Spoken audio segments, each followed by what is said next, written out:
Thanks for taking the time to watch our 2016 fall crop insurance update. I'm Corey with KW Insurance, and I'm going to walk you through all the pertinent changes for 2016 concerning the winter wheat or the fall crops. We're going to go through some stuff with changes on the malt endorsement as well. Revenue prices for 2015, that's going to be a big one because there was a huge drop in futures market price, especially on the winter wheat side, that could throw you into a claim. We'll do some winter wheat seeding reminders, go through the base prices for 2016 for winter wheat, cover some farm bill changes, and then probably the thing that may be of the most interest to some of you is we're going to try and project what the disaster programs are going to pay, not only through the FSA, but possibly on the SCO side on the crop insurance. We'll actually use our farm as a model to walk you through what our guarantees are, which we're kind of in an average area of the county, I would think, and then what they're projecting PLC versus ARC to pay at the FSA. There's also a new product called Margin Protection that's new for 2016. It's available only on spring wheat right now in Montana, and we'll cover the specifics of that program so at least you have a grasp of what your options would be there. So like we talked about, the base price for this last crop year, 2015, on winter wheat started out at $6.41 a bushel. And in the end, when they did the harvest price, it actually dropped all the way down to $4.79. So we're looking at about a 25% increase in the bushels that you could harvest and still get paid on winter wheat above your guarantee. We'll go through the revenue loss trigger sheet that we actually sent all of our customers here. And if you need a copy of this, just let us know. But we can actually print you a report showing what your bushel guarantee now is because of the revenue drop on all of these crops. Spring wheat didn't drop quite as much. It went from 585 down to 510, so that's only about a 13% drop. Barley from 351 down to 318 is only about a 9% drop. But if you were right on the verge of a claim, they very well could kick you into a small loss payment because of the revenue drops on those two crops as well. So here's our revenue trigger report that you can get from our agency. If your policy is with us here, we can generate a report showing what your initial yield was. So on this recrop winter wheat unit, there was a 24 bushel yield. We had the 70% level, which means that we were guaranteed initially 16.8 bushels an acre. Because the price of winter wheat went from $6.41 down to $4.79 at harvest, we can now cut all the way up to 22 bushels of winter wheat and still receive a loss payment. So as you can see, like the bushel guarantee on this pretty low yielding unit increased almost 6 bushels just because the grain is worth less now, according to the crop insurance that we have to sell at the elevator. So if you guys were way above what your initial bushel guarantee was, probably no sense looking at this. If you're kind of below what your average yield is, you probably want to get a report from us to see if you might qualify for a loss. So for claims, this sort of follows up after that slide. If you think you might have a crop insurance claim, it's always better to turn it in now and sign off on it later. Where issues come about is if you wait 15 days after the time you harvest a unit to turn the claim in is the time period that you have to get this done in. If you wait past that time, then we have to do some extra paperwork explaining why you didn't let us know sooner, or possibly going forward in the future, they might just deny the claim altogether. So if you're out harvesting the very first unit that you harvest and you realize, hey, this stuff very well might qualify for a loss, you better turn it in right then. Don't wait till the end of harvest because we might be way past the time that the government prefers that we do this stuff in. So there's a few other things that might kick you into a loss that you might not have considered right up front. That'd be if your grain made sample grade or US number 5, that's going to drop your production substantially.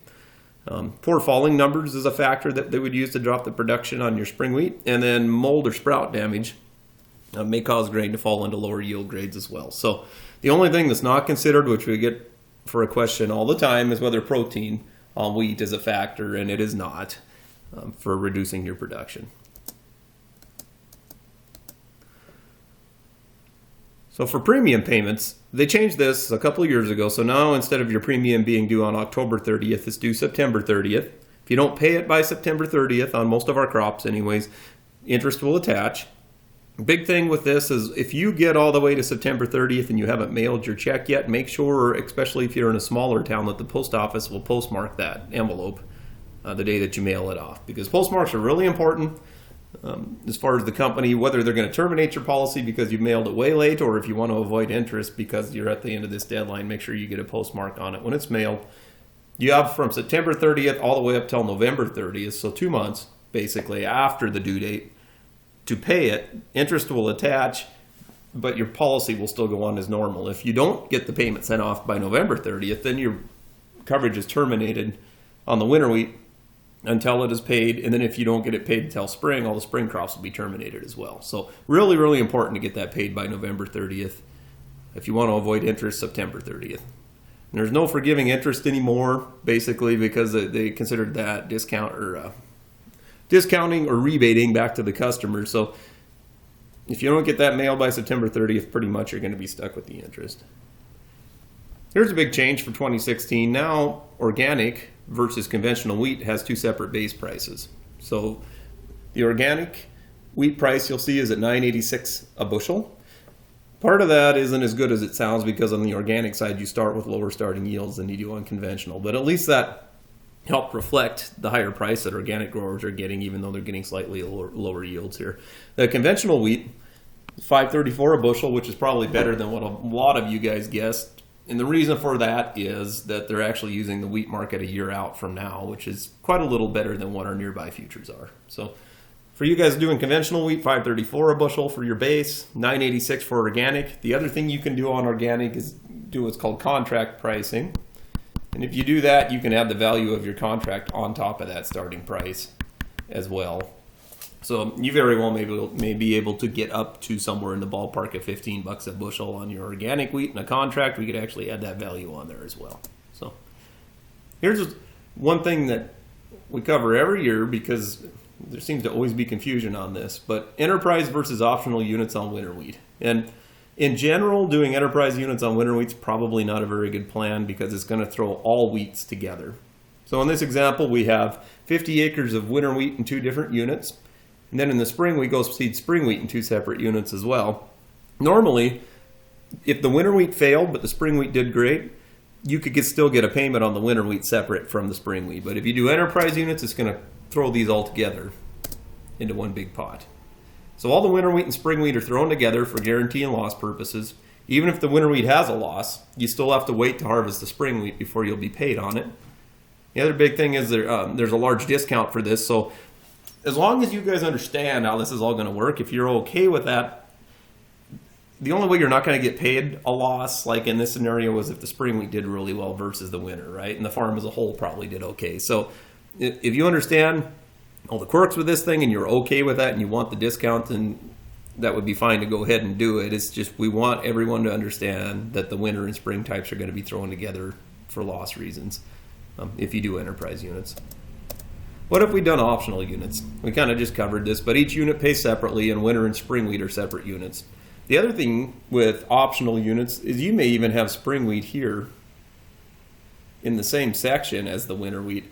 These are still two separate units if you do optional units. On enterprise, of course, they're going to be thrown together. So if this winter wheat were to completely fail, the spring wheat did okay. In this example, even though it's in the same section, the winter wheat would pay separate from the spring wheat. The other thing that we always cover on winter wheat is the winter option, the winter coverage option it's called now, I believe. So what this allows you to do is either take a replant payment, which you could always do, on the winter wheat and seed it to spring wheat, which would be in the ballpark of $20 an acre right now on most guys' wheat. Or you can destroy the winter wheat if it all fails in a unit and collect all the money on it and then seed it to spring wheat and not insure it or just fallow it.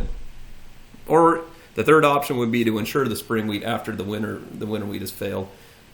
The reason that we have everyone do this is that almost every spring there's some scenario where a guy gets to where, hey, I didn't really want to seed that to spring wheat since it's so late. Maybe I want to put it back into barley. Or it hasn't rained in a long time. I'd like to just zero this winter wheat out and just fallow it. If you don't do this little extra 10% winter option thing, your only option is to replant it to spring wheat. No matter how dry it is or whatever, you're going to have to reseed that to spring wheat and carry it out to harvest. So the winter option, if you're doing winter wheat, I would always make sure that's on there, basically. Now, the pasture rangeland forage deadline is also this fall. We like to have all that coverage added by September 30th so it matches the rest of this deadline. This is a program which ensures your grass and hay for a selected level of rainfall coverage for sets of months in the county. So 90% of our customers elect to insure March and April as one set of months, and May and June for the other. because for one, that's the most affordable set of months because we normally get a fair amount of rainfall, and those are also the months we need rain to have decent grass and hay. So this program pays out according to what percent of average rainfall we get in each set of months that you pick versus what the county would normally have. So like this year, I think May and June came out at like 40% of normal. So if you're at the 80% level, you'd get about half of your guarantee paid out then. It's about $5 an acre for the guarantee on grass and probably 30 cents an acre for the premium. Probably closer to 40 or $50 an acre of guarantee on hay and more like $3 to $5 an acre for the premium. So 80% is the most common level. You must add this coverage this fall if you'd like to add it to your policy. Farm bill changes, there's new disaster programs, which we kind of covered last fall in detail. PLC and ARC, you've already elected one of those two programs and you're in it for the duration of the farm bill. So for example purposes at the end, we'll just go through kind of how we project it to pay, at least in our county, since we were in a pretty droughty area. They eliminated your direct payments. Beginning farmer program, which we'll cover in the next slides, and native sod busting and SCO. So for the beginning farmer rancher program, you must not have had an insurable interest in a farm or ranch for more than 5 years. You can exclude any year you're under 18, in active duty in the military, or gone to college. So if your kids were riding along in your corporation all the way through high school and college, normally that, if they weren't in high school or college, those would be considered insurable interests in a farm, even though they may not have had much physical activity with it. You can exclude those years, and now if they want to go out on their own and start farming and are in an entity all by themselves, they'll qualify for these discounts. So how do we qualify? You need to fill out a beginning farmer rancher app before the sales closing deadline to qualify. So we'd have to do that as part of this deadline. And what do you get for that? You get an additional 10% premium subsidy. So normally the government's paying about 65% of your premium. Now they would pay about 75%. It'd be easier to transfer your yields from one producer to the other. So if your son or daughter wants to come back to the farm and take over your operation, but they haven't had any management experience with it, all they've done is kind of helped you out on the farm, we can transfer those yields now, where before it was a little bit more difficult. And then the beginning farmer rancher gets to use 80% of the county average for substitution yields in bad years versus only 60%. Native sod breaking is really frowned upon at the FSA and on the crop insurance side now. You're going to see they'll insure it here, but there's going to be some major penalties with it. So the new farm bill really discourages sod busting. If you do any sod busting at all, you need to go into the FSA and talk to them before doing it, because it can kick you out of all kinds of government programs if you don't get this straightened out ahead of time. So any native sod broken before or broken after February 7th, 2014 will receive 65% of the county average for 4 years. So not only are you only going to start with 65% of the county average for the first 4 years that you crop this stuff, your premium subsidy is going to be reduced 50 points, which means now instead of getting 65% of your premium paid by the government, you're now only receiving about a 15% premium subsidy for the first 4 years that you seed this stuff. As an example, this would increase your premium from $10 an acre to $20 if we had a $10 an acre crop insurance policy. And your guarantee would be based off of about half of where you normally be at. So they're going to make you pay for it. They're not going to pay out much if you do have a loss on it. There's an exception for 5 acres or less, which is a good thing. But you always need to talk to the FSA before you do any new breaking, and talk to us, because there's paperwork we need to do to even get it insurable oftentimes through our office. The question we always get is, I don't want to pay for that insurance since it's not giving me much coverage for the first 4 years on this new breaking. The only way to avoid that is to seed it to an uninsurable crop. If you seed it to a crop that we have listed on your policy, there is no way avoiding putting it on there. So if you want to, you can seed it to some forage of some sort that's not insured, possibly in your crop insurance policy, like forage winter wheat or barley. Flax would be a crop in most of our counties that's not insurable. But pick a crop that's not on your policy for the first 4 years that's actually cropped if you want to avoid these penalties.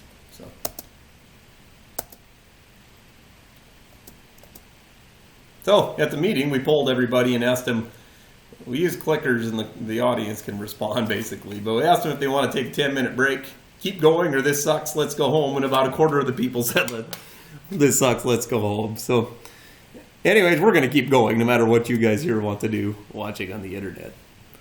The cover crop guidelines, this is a big thing that changed for 2016 as well. So your cover crop must be terminated in our area here 90 days prior to planting to be insurable. Common scenario here would be that you've seeded the cover crop, let it grow all summer, and probably terminate it in August. You go to seed winter wheat in September, and now you only have a 30-day lapse between the termination and the seeding date. If you do that, you have to have 2 ag experts state that your management practice will not adversely affect the yields or quality of the insured crop. Will it be considered summer fallow? Almost never, because you have to have a whole year prior to planting from the time you terminate the cover crop till you seed. So that would pretty much eliminate the purpose of the cover crop, right? You'd have to fallow it for a full year after seeding it to the cover crop to have it be summer fallow. So pretty much consider that it's always going to be recrop now, and that if you terminate it 90 days prior to planting or less, we need to have a statement from 2 ag experts like your NRCS agent and extension agent possibly saying that there's no reason that that should be any worse than doing recrop wheat, let's say. So big changes for malt barley for 2016. They eliminated the need to qualify by proving that you raised or sold malt barley in the past. That was a big hang up for a lot of guys getting started into barley that haven't done it for a while. So now just get a barley contract and it's insurable. You don't have to prove to us that you're growing it in the past and that you delivered on it. You can now insure up to 2.5 times the feed barley base price. That's a big deal as well, because before it was capped at $2 above the feed price. So like last year, we had a $3.50 a bushel feed price on the barley side. We could only insure up to $5.50 a bushel because that's $2 above the base. A lot of the contracts were coming in at $6+, so there was a pretty good gap in there where we weren't able to cover your contract value. Now, there's almost no way that we won't be able to cover the value of your malt contract. I have in this slide $3.50 a bushel, we can now insure up to 7, actually 2.5 times be more than that, right? So we'd be able to go up to pretty close to $9.50 a bushel, I think, on the malt side, as long as the feed price stays about there.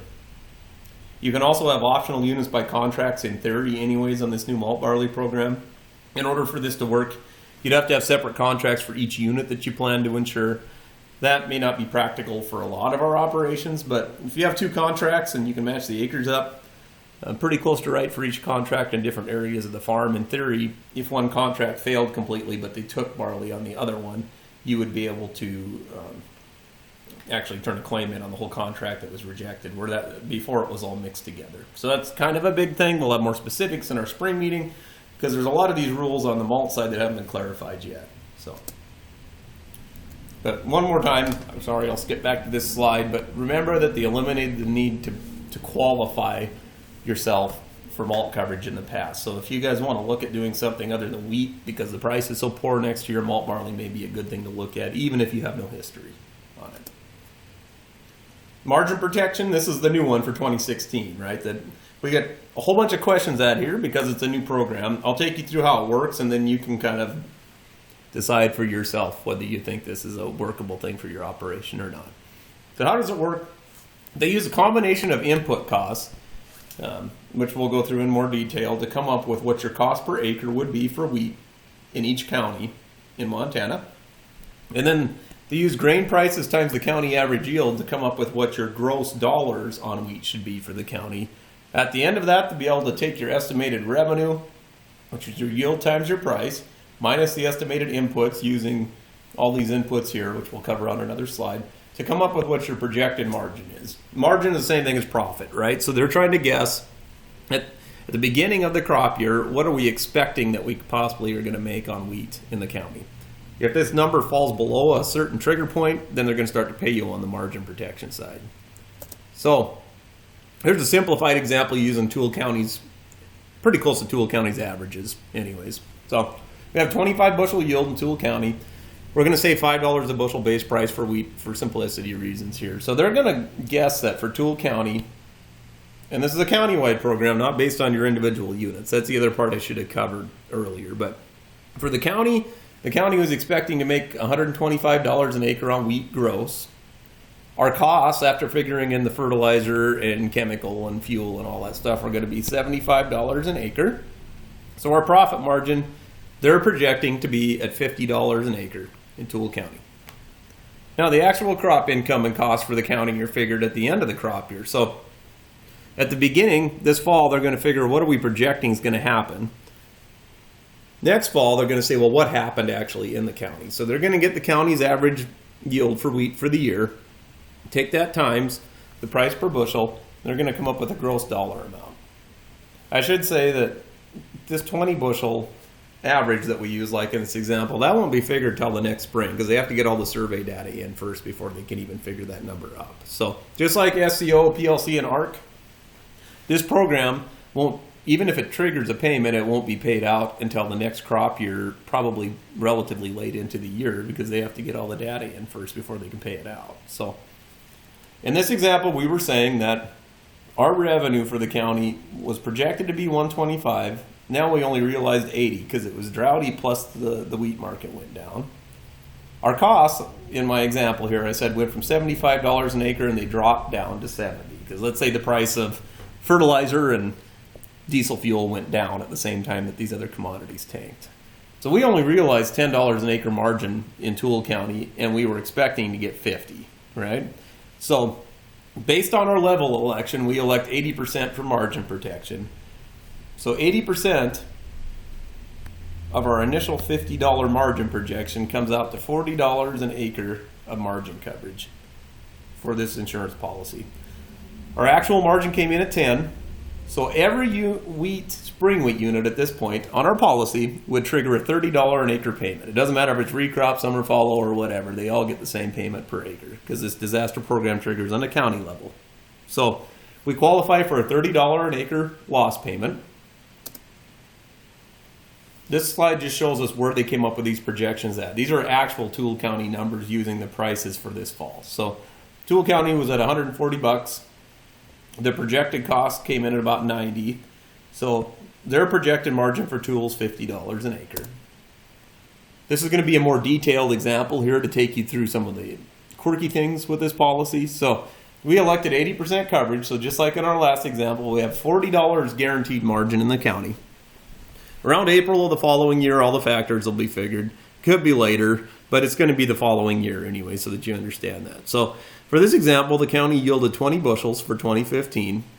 The harvest price came in at 5, so it dropped from our 560 price in the previous slide down to 5. So our input costs increased in my example here. So when they figured out all of their input costs used for the urea, MAP, potash, diesel, all that stuff, our inputs actually ended up going up to $95 an acre. So the margin in the county then ended up at only $5 an acre.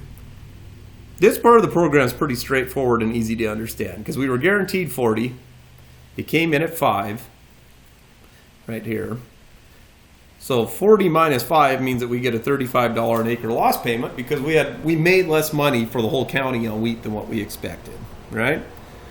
This next slide is going to cover one of the strange quirks with this policy. So you get a substantial premium reduction for having an underlying multi-peril policy, but if there's a multi-peril loss on one of the units that triggered a margin protection payment, your multi-peril payment is deducted from the margin payment before they pay all this stuff out. So in our previous example, we were eligible for $35 an acre in margin protection.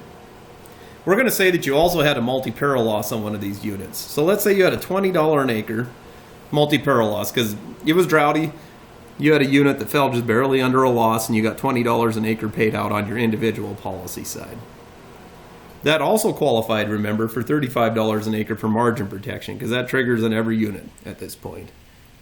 The only thing is you'll receive the $20 an acre multi-peril payment. That part's not affected, but because you got paid on your individual policy side, now your margin protection payment's reduced down to just $15 because you can't get multi-peril money and margin protection money at the same time, basically. So if your multi-peril loss is greater than $35 an acre, you'd receive $0 of margin protection on that side of the payment for this unit. All the rest of the units on your policy, if you had no losses on, you'd still get paid the $35 an acre.